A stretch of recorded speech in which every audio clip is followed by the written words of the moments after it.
Ito ang 5 bagay na magpapabangon sa'yo sa araw-araw at para mas lalo kang sipagin. Number 1, hindi ka mayaman.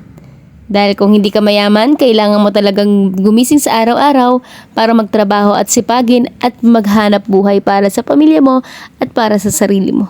Number 2, wala kang ibang aasahan. Wala kang ibang aasahan kundi ang sarili mo. Kaya bawal kang tamarin, kaya kailangan bumangon sa araw-araw. Number 3, wala ka pang malaking savings. Wala ka pang ipon na kapag dumating ang emergency ay meron kang dudukutin. Kaya kailangan masipagan pa. Number 4, maraming bayarin. Maraming bills na nag-aantay sa'yo.